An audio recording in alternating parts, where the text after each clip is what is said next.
ketika Allah menciptakan manusia, itu melekat semua nilai kemuliaan pada dirinya, yang itu mesti dipertahankan sampai kembali kepada Allah Subhanahu wa taala. Tadi kita berhenti di Quran surah ke-17 ayat 70. Walaqad karramna bani Adam.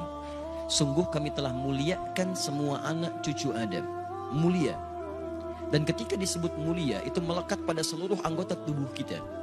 Makanya saking mulianya jasad ini, tidak boleh anggota tubuh kita digunakan untuk hal-hal yang tidak mulia.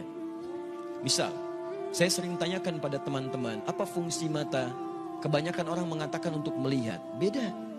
Mata kita ini mata mulia. Karena itu ketika keluar tuntunan tentang melihat, itu penglihatan dilekatkan dengan kemuliaan.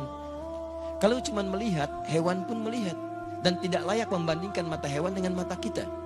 Karena mata hewan tidak mulia sekalipun melihat, maka itu dia tidak dihisab. Tidak dihisab, tapi mata kita dihisab. Saking mulianya. Quran surah 17 ayat 36. Inna sam'a wal basara wal fu'ada kullu ulaika kana anhu mas'ula. Sungguh pendengaran manusia, penglihatannya, bahkan apa yang ia fikirkan, itu akan dihisab dan ditanya oleh Allah Subhanahu wa ta'ala. Makanya ketika mata Anda akan digunakan untuk melihat, kata Allah, saya tidak ridha kalau digunakan pada yang tidak baik. Turun Quran surah ke-24, surah cahaya. Mata orang-orang yang bercahaya akan berbeda dengan mata biasa. Ayat 30 untuk laki-laki, wa qul lil mu'minina yaghuddu min absarihim. Katakan pada pria-pria beriman, kalau matanya ingin dipakai melihat, lihat yang baik-baik, yang mulia-mulia. Yang tidak mulia, palingkan. Yang tidak layak untuk dilihat, palingkan. Maaf, gambar-gambar kotor, pornografi, porno aksi, itu tidak mulia. Makanya ketika dilihat, tidak ridha.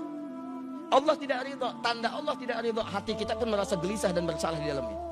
Kalau tidak percaya silahkan Anda mencoba melihat gambar-gambar yang tidak seronok, hati Anda akan menolak. Karena jiwa Anda mulia. Maka hati Anda mengatakan palingkan, itu tidak layak. Palingkan. Bahkan lisan Anda pun dibimbing untuk beristighfar. Astagfirullah, palingkan. Itu nggak bagus. Lisan, karena lisan ini mulia, maka Allah turunkan ayat-ayat kemuliaan menjaga lisan kita supaya tidak keluar dari kemuliaannya. Lisan orang mulia kata-katanya mulia, maka tidak layak keluar celaan dari lisannya. Turun Quran surah 49 ayat 11 sampai dengan 12-nya. Ya ayyuhalladzina amanu, dibuka dengan iman. Kalau ada ayat dibuka dengan iman, kalau isinya perintah, maka perintah itu jadi indikator tingkat keimanan kita. Kalau isinya larangan, maka larangan itu pun menjadi indikator tingkat keimanan kita. Kalau ada orang cepat menunaikan perintahnya, maka itu pertanda imannya kuat. Misal, ayat iman pertama di Al-Baqarah ayat ketiga. Alladzina yu'minuna bil ghaib wa yuqimunas shalah. Iman disandingkan dengan sholat. Ketika iman disandingkan dengan sholat, maka sholat menjadi indikator tingkat keimanan seorang hamba. Allahu Akbar, Allahu Akbar. Anda teringat langsung ke masjid. Iman Anda standar. Standar. Orang yang baru ingat Allah ketika dipanggil, itu standar. Bukankah Anda masuk kampus jam 7, datang jam 7, standar kan? Pas. Kalau Anda datang jam 6, waktu jam 7, Anda hebat namanya, lebih awal. Ada orang bahkan sebelum adzan sudah ingat sholat, itu imannya sedang tinggi. Tapi ketika dipanggil sampai adzan tuntas belum datang. Sampai qomat berlalu belum terpanggil. Sampai dekat waktu sholat yang lainnya belum ada getaran. Ini menunjukkan iman Anda lemah di situ. Lawannya, ketika ada larangan dibuka dengan kalimat iman, maka kemampuan Anda meninggalkan larangan itu pun menunjukkan tingkat kekuatan iman Anda.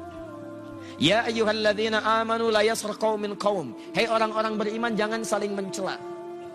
Ketika Anda mengaku beriman dan lisan Anda digunakan untuk mencela orang lain, maka ini menunjukkan ada yang kurang dalam iman Anda, lemah iman Anda. Anda terlihat rajin sholat, di situ menunjukkan iman Anda bagus. Tapi saat bersamaan Anda mencela orang lain, ini menunjukkan ada penurunan dalam iman Anda.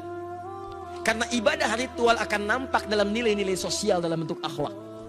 Makanya Nabi memperingatkan orang yang melakukan ibadah ritual tapi kemudian melakukan dosa sosial, maka ibadah ritual pahalanya dipindahkan kepada hamba yang didosai itu. Anda keluar dari masjid, kemudian melecehkan orang lain dengan kata-kata Anda. Lihat tuh orang itu, belum mau ke masjid. Iya, mungkin belum dapat hidayah ya. Iya, bukan ahli surga.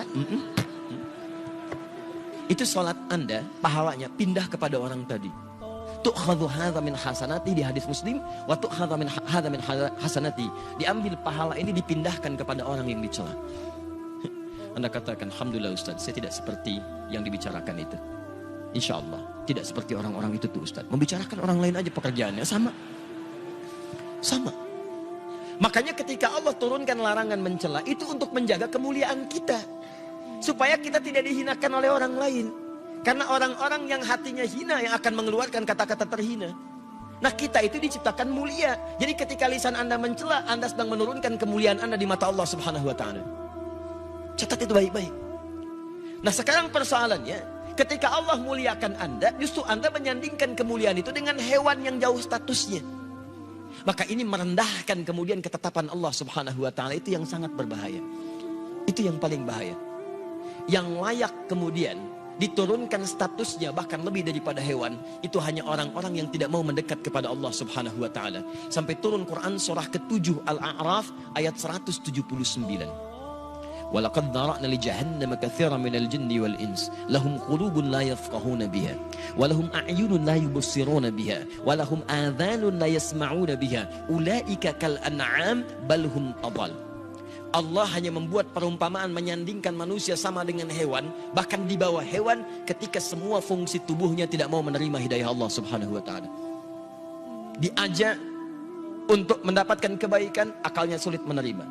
Dengar azan, tutup kuping. Melihat orang sholat, alergi. Kalau semua itu dibawa sampai menghadap Allah, maka kata Allah status orang itu kalau tidak mau berubah lebih rendah dibandingkan dengan hewan.